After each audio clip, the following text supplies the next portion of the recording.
Семејствата на починатите во трагичниот пожар во клубот Пулс во Кочани го организираа 25-тиот марш за ангелите, на кој истакнаа дека јавното обвинителство им ја одзело и последната надеж дека ќе добијат правда за своите најмили, откако целосно е прифатен поднесениот обвинителен акт. Нагласија дека наместо вистина и целосна одговорност за случајот, видливи се пропусти и прикривања, а родителите на загинатите се принудени сами да го анализираат обвинението и да укажуваат на грешките.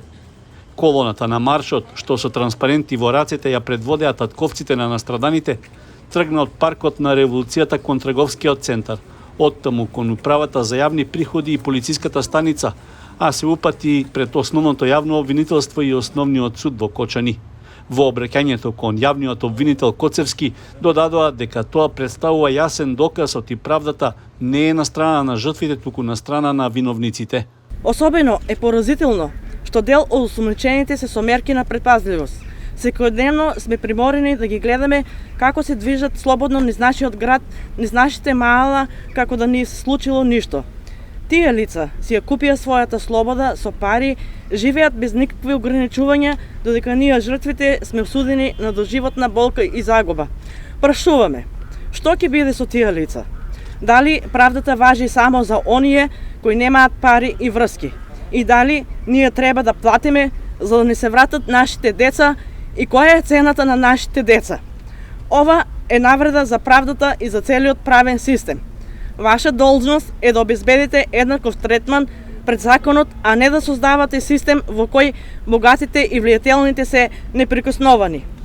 Свесни сме дека постојат уште докази против други лица кои намерно не ги изнесувате, со тоа што не само ја нарушувате правдата, туку исторувате кривично дело согласно кривичниот законник.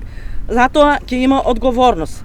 Во обраќањето кон јавниот обвинител, родителите нагласија дека се сомневаат за постапките што се резултат на силен политички или друг вид притисок од лица кои стојат за целиот случај.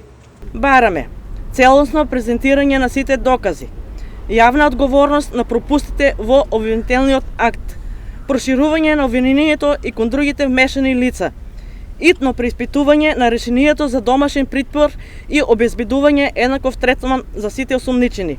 Дали вие, премиерот, председателката на Републиката, председателот на Собранието, председателот на Судскиот совет и сите носители на невисоки функции досека не се запрашавте дека од 16.3.2025 година повеќе немате функција.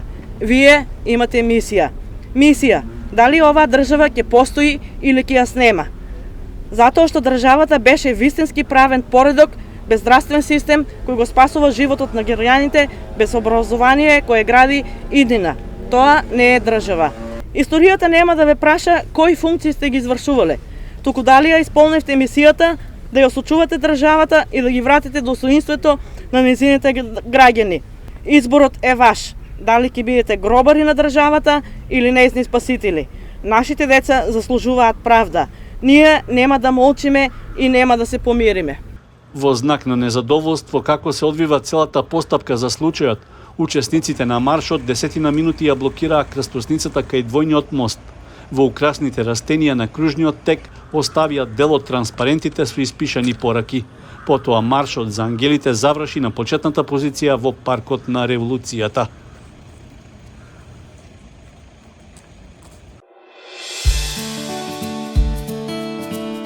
Канал 8 телевизија на вашиот мобилен уред.